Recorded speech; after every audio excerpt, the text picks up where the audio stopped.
Yesterday we were learning, I'm sorry, 2 days ago we were learning if you cut a piece of meat with a dairy knife or a piece of cheese with a meat knife and it's cold. So then we learned you have to take off 2 centimeters and you have to stick the knife in the ground 10 times and so on and so forth. Okay, so now this is another very common question that comes up and it could be very, very practical. Now, obviously, you're not gonna learn all the dinim now, but at least you'll know what there is to ask a question about, and if there is a question. Okay, that's the purpose. What happens if you're cutting something sharp? Okay, until now we're cutting a piece of meat with a dairy knife or a piece of cheese with a meat knife, but it's cold and it's not sharp and it's whatever. What happens? Somebody cuts an onion, a cold onion, with a meat knife. So because the onion is not only an onion, it's lemon and garlic and all the other things, garlic, onion, vinegar. Well, vinegar you don't cut, but I'm saying if you have a very salty herring that's full of salt, it's also considered sharp foods. Okay, lemons, for instance. Okay, so now somebody cuts a cold onion with a meat knife. So now that onion is now meat. Why? That's number one. Number two, it doesn't matter if the knife was used within 24 hours or not. By heat, we learned there's a difference if it was used within 24 hours, not after 24 hours, it's a blemished taste. So therefore, we learned all the dinim before, with meat and milk, with hot, and if it's blemished, it wasn't used for 24 hours. But because something is sharp, it doesn't matter if it was used within 24 hours or not. So even if you have a knife, a meat knife, that wasn't used for 24 hours, it wasn't used for a week, a month even, and it was clean, nevertheless you cut the onion becomes a meat onion. That's the second thing. The third thing is, like we're learning the other day, what's called knot by knot. If I have part of a food in a meat pot, so it's not really meat, that whole knot by knot, and then you put it into something else. But that then won't apply if it's very sharp. So let's just discuss now the practicalities of this. Somebody cuts an onion with a meat knife. Okay? So now the onion becomes meat. How much of the onion becomes meat? So one opinion says, natila, which is 2 centimeters of the onion on each side where you cut, becomes meat. Okay? Another opinion says no. The taste of the knife, the meat in the knife, spreads all over the onion. So according to that, that's the way we paskin both ways, which means as follows, that the only way this onion will not be meat is if in the onion you have 60 times the size of the blade of the knife, which you probably won't have. Unless it's a massive onion and you have a very small blade. But otherwise, you're going to... So therefore, bottom line, and we paskin both ways, that you need 60 times the amount, and even then you need, like the first opinion says, you need to take off 2 centimeters on each side. 1 second. So now, bottom line is, I cut an onion with a meat knife. Okay, now this onion is meat. Now what happens if I now cook this onion together with dairy? So now it's treif, unless if the dairy has 60 times the size of the onion. Not the knife, the onion. The onion, because we don't know how much of the knife went into the onion. Okay, so therefore, what did you want to ask? The blade of the knife is considered the part of the knife for the shishim, or the entire knife, including the handle? No, the handle is not counted. When you cut with a knife, what's going into the onion, what's cutting the onion or the lemon or whatever it is the blade. So the onion has 60 times the blade, which it probably rarely would have. The onion becomes meat. Now, let's take another story. You have a dairy cutting board. That's only if the knife is cut by normal? No, by sharp we said it doesn't matter. Is that the length? Both. The whole area of the knife, of the blade. Okay? What? Somebody eats that fleishik onion, does they have to wait 6 hours? Okay, so we'll learn that later. Bottom line, if you eat that onion, you don't have to wait 6 Are hours. you bringing the example of onion because of the taste? Because the onion is sharp. So Same thing with by a lemon, garlic, you know, No, not potato. not potato. Potatoes are not sharp That's what they asked. Because of the sharp. because of the sharpness of the onion. Now, what happens, not only that, what happens if somebody cuts an onion with a parve knife? It's not meat, it's not dairy. But you cut it on a meat cutting board or on a dairy cutting board. So because it's a meat cutting board, the knife itself is parve. But the fact that you have the onion on the cutting board and you're pressuring with the cutting, you're pressuring the knife into the keli at the bottom. So now if the cutting board is dairy, the onion is going to be dairy. If the cutting board is meat, it's going to be meat. That's what it is called. Duchke de sakina means the pressure of the knife because you're cutting it. It's not something very soft. Like we said, if you take a knife and cut a cottage cheese with it, it's not going to happen. But if you cut anything that has, that you're using pressure to cut, what? We are assuming that the board is for dairy or for the meat. Right, I said. The knife itself for the dairy or meat. Which knife are we using? So I'm saying, even if you use a knife that's nothing, not meat, not milk, parve, and you cut on a dairy cutting board, the onion's going to become dairy.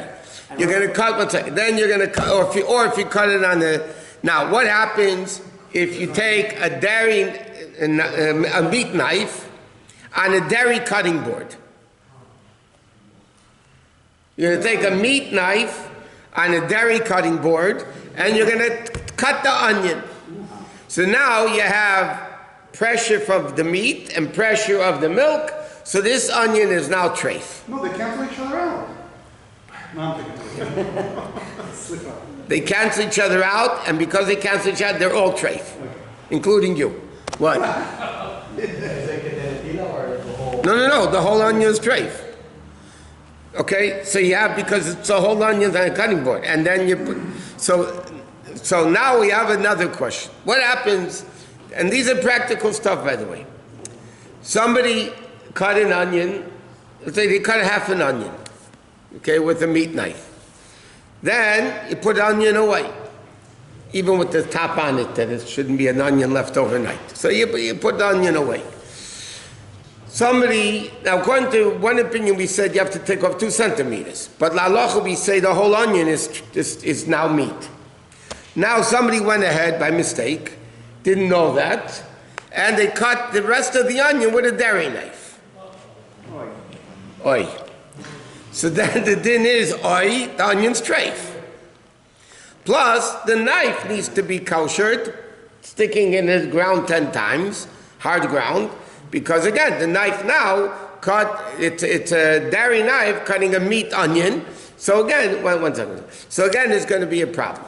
Now, the exciting thing of this is, what happens if I put, what happens if I cut an onion with a dairy knife, and then I put the onion into my chicken soup? To cook an onion. I didn't know the knife was dairy, or whatever it was. Bottom line is, I cut an onion with a dairy knife, and I put it into a cholent. I put it into chicken soup. I put it into something meat. So now, if you have 60 times the taste absorbed in the onion, so then it would be kosher. But we don't know how much is absorbed. So you have to go based on the size of the blade.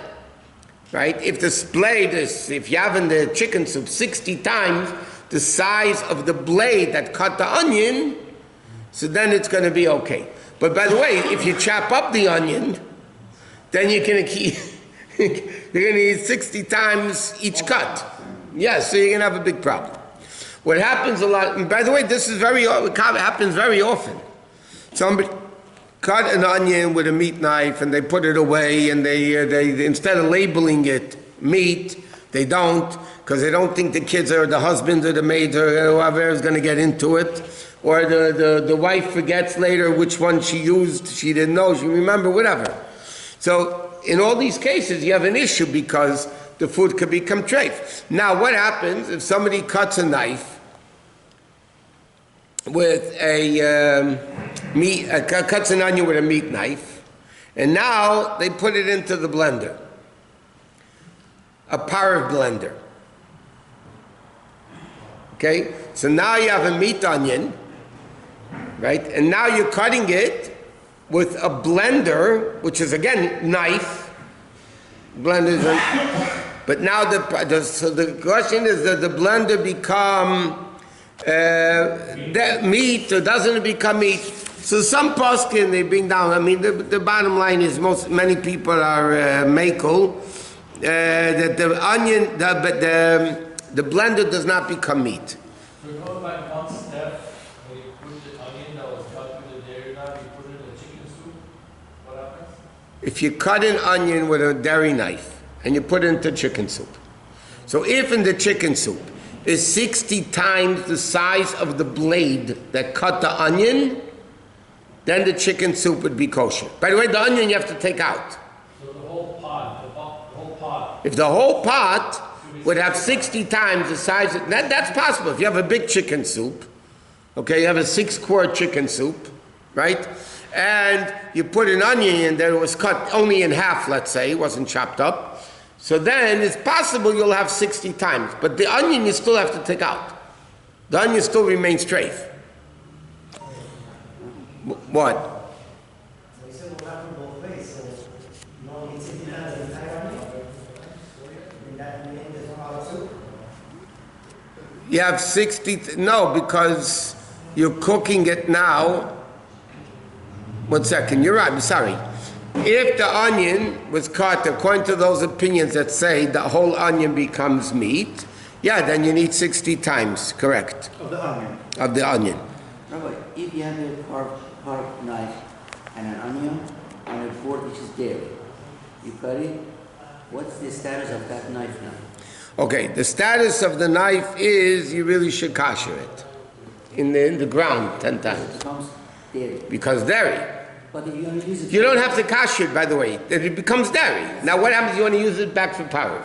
No, if the board is from glass. If the board is from glass, then again, you're going into that opinion, the argument, does it absorb or not? But by the way, if it's a cutting board, even glass cutting boards have grooves in them. Through the cutting, it makes...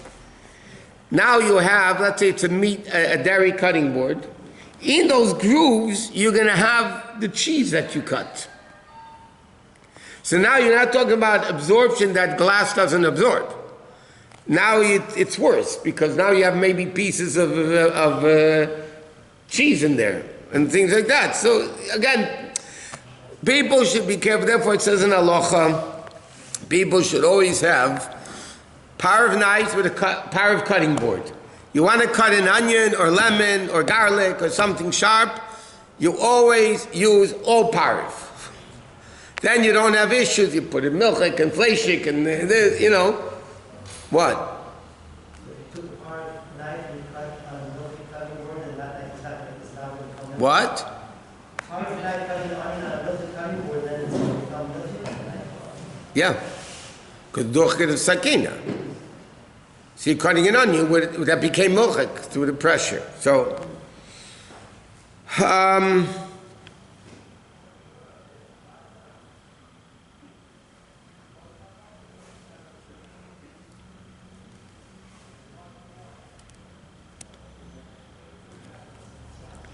no second. By the way, that din is not necessarily true. It's late already.